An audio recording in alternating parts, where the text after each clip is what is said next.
మన దేశంలో ఏ రకంగా అయినా ఫేమస్ అయిపోవచ్చు అనడానికి లైవ్ ఎగ్జాంపుల్ వేణుస్వామి.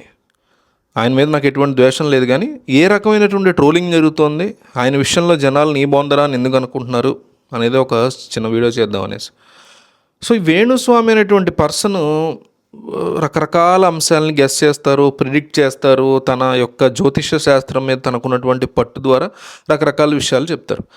అన్నీ కూడా జరుగుతాయా అంటే జనాల పిచ్చి. ఆయన లాజిక్ కూడా ఇదే.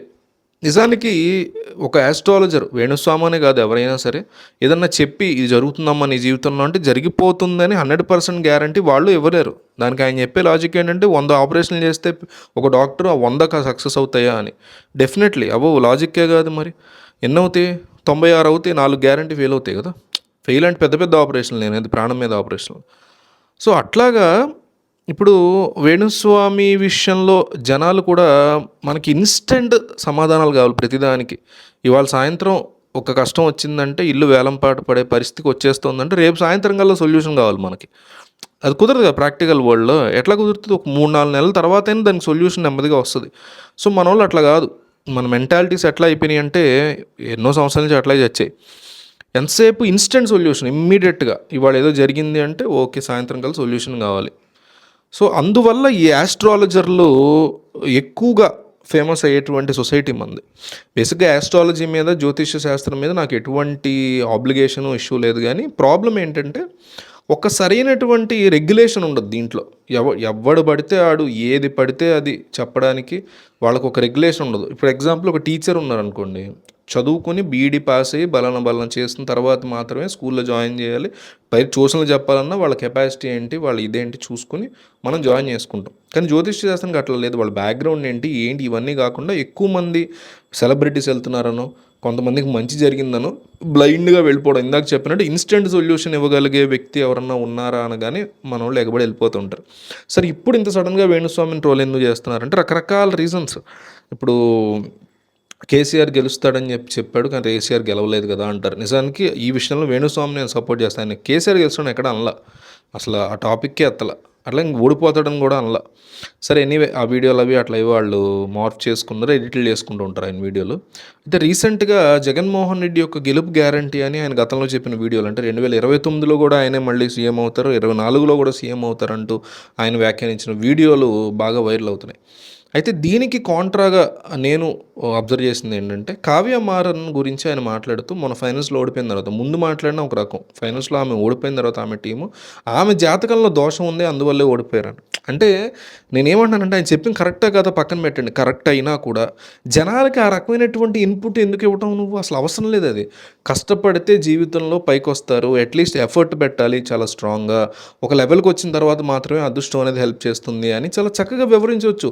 దోషం వల్లే ఓడిపోయారని, అదృష్టం ఉండటం వల్లే గెలిచారని ఒక ఆస్ట్రాలజర్ చెప్పినా, దేవుడు దిగొచ్చి చెప్పినా అది పచ్చి అబద్ధం నా దృష్టిలో.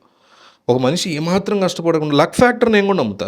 లక్ అనేది మైన్యూట్ ఫ్యాక్టర్, చాలా చిన్న ఫ్యాక్టర్. ఖచ్చితంగా ఎక్కడో ఒక్కడ మనకి కాస్త పాజిటివ్గా అట్లా ఒక చిన్న హెల్ప్, ఇద్దరు సమఉజ్జీలుగా ఉన్నప్పుడు ఒక చిన్న పుష్ని లక్ ఇవ్వగలదేమో. అది దానికి గ్రహాలతో దేంతో సంబంధం లేదు. ఆ టైంకి అట్లా ఆ హెల్ప్ జరుగుతుంది మనకి. అంతేగాని కావ్యమారన్ యొక్క దోషం బాగాలేదు అందువల్లే ఆమె ఓడిపోయారు, అది కూడా ఓడిపోయిన తర్వాత వచ్చి మాట్లాడతారు. ఎంత మూర్ఖత్వం ఇది. సరే ఆమె దోషం బాగాలేదు, 2023లో ఇదే కావ్యమారన్ కదా సన్ రైజర్స్ కేప్ టౌన్లో సౌత్ ఆఫ్రికా T20 లీగ్లో హిట్ కొట్టింది. హిట్ కొట్టడం ఏంటి, అసలు టోర్నీ స్టార్టింగ్లోనే వాళ్ళు గెలిచేశారు. దాన్ని 22లోనూ వాళ్ళు దాన్ని మళ్ళీ రిటైన్ చేసుకున్నారు. తర్వాత సంవత్సరం 22లో స్టార్ట్ చేసినట్టున్నారు లీగు, గెలిచారు. తర్వాత సంవత్సరం రిటైన్ చేసుకున్నారు. కాబట్టి 2 సార్లు వరుసగా గెలిచింది. ఇదే కావ్యమారన్ మరి ఇండియాలోనే పనిచేస్తుంది. ఆమె దోషం కేప్ టౌన్లో పనిచేయదా, సౌత్ ఆఫ్రికాలో పనిచేయదా? అక్కడ ఆడిన మక్రమ్ ఇక్కడ ఆడాడుగా. అంటే ఇవి ఎట్లా ఉంటాయంటే నిజమా కాదా అనేది డిబేటబుల్ థింగ్. టీవీల్లో కూర్చుని ఆస్ట్రాలజర్లు వేరే వాళ్ళ జీవితాలను డిసైడ్ చేయడం అనేది చాలా తప్పు. ఒక బాధ్యతాయుతమైనటువంటి వ్యక్తిగా ఒక వ్యక్తి యూట్యూబ్లో మాట్లాడుతున్నాడు, మీరైనా నేనైనా పొలిటీషియన్ అయినా సామాన్యుడైనా డెఫినెట్లీ వాళ్ళకు ఒక బాధ్యత ఉండాలి. ఎందుకంటే నలుగురు చూసేటువంటి వీడియో కాబట్టి ఒక పాజిటివ్ ఇంపాక్ట్ని మనం ప్రజల మీద క్రియేట్ చేయగలిగారు. సో ఆ కావ్యమారానికి దోషం ఉంది, లేకపోతే సమంత నాగచైతన్య విడిపోతారు గ్యారంటీ, ఆ చెప్పేటువంటి యాటిట్యూడ్ కానీ, మా మొహంలో ఆ రకమైన నాకే అంత తెలుసు అనేటువంటి అహంకారం కానీ, విడిపోయే అవకాశం ఉంది, విడిపోతారని వాళ్ళ వాళ్ళ జాతకాలు చూస్తే తెలుస్తుంది, విడిపోకూడదని నేను కూడా కోరుకుంటున్నా అని చెప్పడం వేరు. విడిపోతారు అనేటువంటి ఒక యాటిట్యూడ్‌తో, ఒక రకమైన పొగరుతో మాట్లాడితే అది కూడా కంప్లీట్ రాంగ్ గదా! సో, వేరే వాళ్ళ వ్యక్తిగత జీవితాల గురించి ఫస్ట్ ఆఫ్ ఆల్ మనం ఒక యాస్ట్రాలజీ గావచ్చు, ఒక అనాలిసిస్ గాని చేయకూడదు. ఒక ఇన్ఫర్మేషన్ వచ్చిందనుకోండి, దాన్ని చెప్పడం వేరు. నాగ చైతన్య, సమంత విడిపోవడానికి గాను సమంత ఒక పోస్ట్ ఏదో పెట్టిందంటే దాని గురించి ఒక ఇన్ఫో పెట్టాం, అది వేరు. కానీ విడిపోతారనే విషయాన్ని ముందే చెప్పడం, దాని గురించి హడావిడి చేయటం, దాని తర్వాత మళ్ళీ నేను చెప్పాను చూసారా అందుకే విడిపోయారు, నేను ముందే అన్నీ కరెక్ట్‌గా చెప్తాను, దాన్ని మీ మార్కెటింగ్ కోసం వాడుకోవటం, ఇదంతా కూడా ఏ రకమైన రెస్పాన్సిబిలిటీ లేని వాళ్ళు చేసేటువంటి పనుల కింద మాత్రమే ఇవి నాకు కనిపిస్తున్నాయి. ఇది యాస్ట్రాలజర్ చేయొచ్చు, ఒక ఇస్లాం మతానికి సంబంధించినటువంటి ఎవరైనా ప్రిడిక్షన్ ఉంటే వాళ్ళు చేయొచ్చు, ఒక చర్చ్ ఫాదర్ చేయొచ్చు. ఎవడు చేసాడని సెకండరీ థింగ్ ఇక్కడ. బట్ యాస్ట్రాలజీ అనేది చాలా చాలా గొప్పదైనటువంటి ఒక శాస్త్రం కింద నేను కన్సిడర్ చేస్తా. ఎవరు పడితే వాళ్ళ చేతిలోకి ఇది వెళితే ఇట్లాగే ఉంటుంది. గతంలో కూడా ఉన్నారు యాస్ట్రాలజర్లు.